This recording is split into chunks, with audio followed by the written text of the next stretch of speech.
This latest lawsuit follows a coalition of state attorneys general also suing over these new tariffs. Trump is using a section of the U.S. Trade Act to institute a 10% global tariff. Under that law, these tariffs are only valid for 150 days unless they are extended by Congress. But this coalition of more than 20 Democratic AGs says, quote, Section 122 cannot be invoked merely to address trade deficits on their own. And the president does not have the discretion to use clearly erroneous propositions about terms of art to support his tariffs. Two of the attorneys general on that lawsuit join us now, Dan Rayfield of Oregon and Kris Mayes of Arizona. Greetings, attorneys general. So could you just explain in layman's terms for someone that does not have an economics degree and or a law degree what you all are suing for and what you think will happen here? Yeah, I mean, it's pretty simple, right? You have the president trying to double down on his failed economic agenda. And what he did is he asked his lawyers to save his ego by finding some lawyerly ways to try and keep moving forward with his tariffs. And they found a law that's never been used in the United States before. And it's a law that was specifically designed for when America was on the gold standard for economic conditions that can't even happen right now. It's incredibly silly, but the reality is it's going to keep costs of goods inflated for Americans for the next 150 days until we can get in front of a court to get these determined to be unlawful.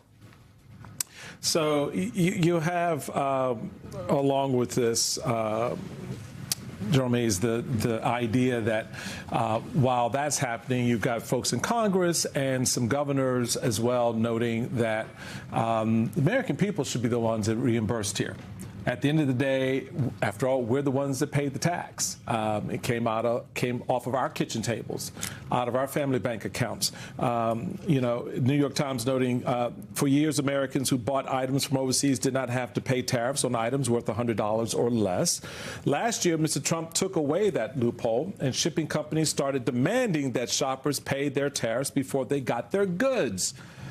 The shipping companies have been paying the duties on behalf of the shoppers to U.S. Customs and Border Protection, the agency that collects tariffs, says. So that process, give us a little sense of how that works. Is that part of the conversation you're having in the lawsuit? Is that a separate piece? Is that something that has to come just from the feds? How does that fit in? Because, again, this is one of those things where everybody's suing everybody, but the American people still wind up paying. Well, Michael, I think that you're making precisely the right point, which is that these tariffs have come at the expense of the American people. We know, for instance, that a 10% universal tariff cost the average American $1,200 a year. So that was last year. That already happened. And now Trump has, thrown this temper tantrum and tried to slap, as Dan said, new tariffs after the Supreme Court struck the old tariffs down.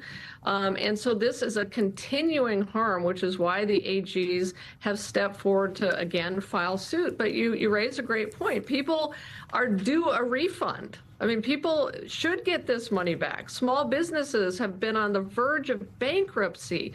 Americans had to pay this tax. Really, it was a national sales tax.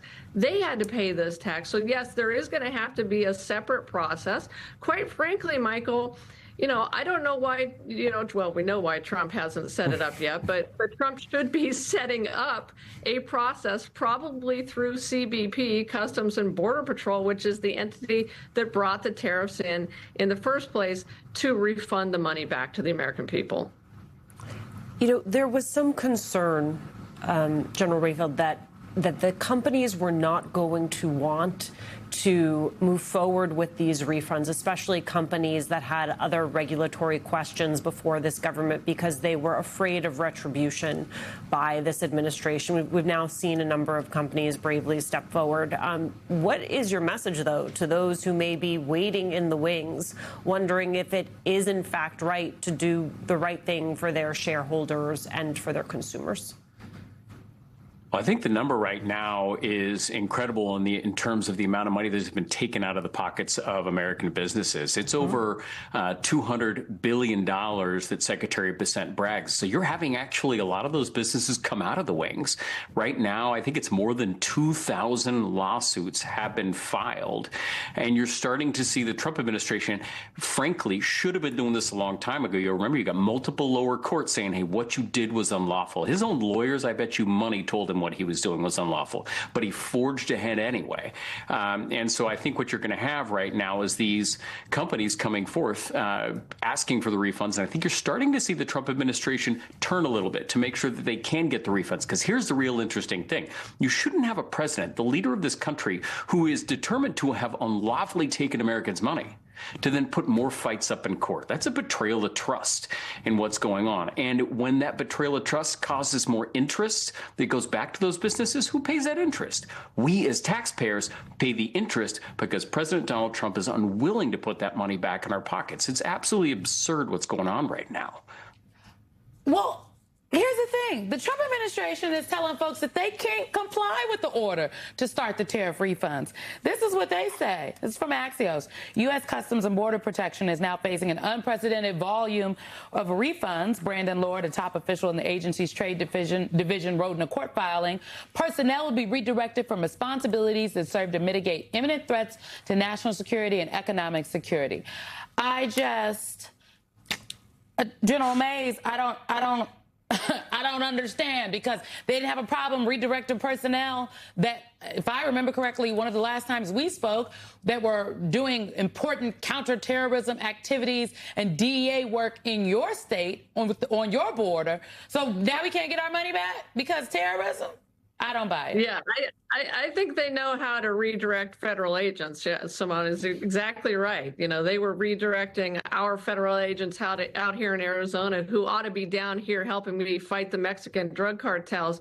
They were redirecting them to Minneapolis and other places like that.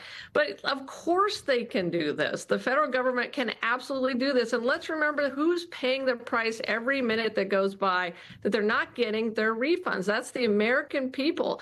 I mean, this has already cost the state of Arizona $1.8 billion. That is a lot of money just for my state.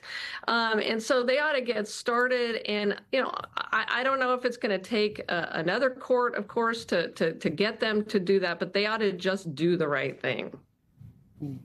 It's not the only thing you have going on, General Mays. Let's talk about what is happening. The FBI conducting a probe of the 2020 election in Maricopa County.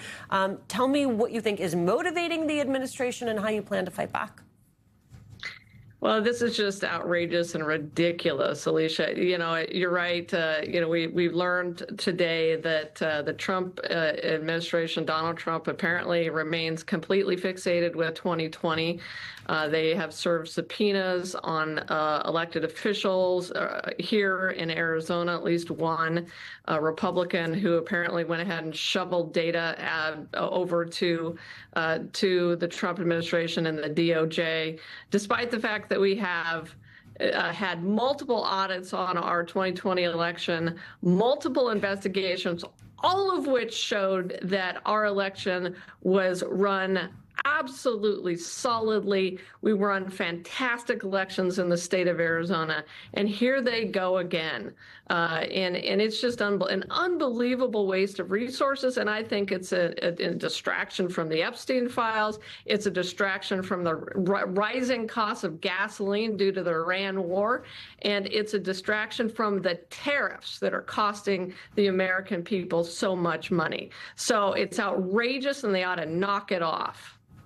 Attorneys General Kris Mayes, Dan Rayfield. Thank you both.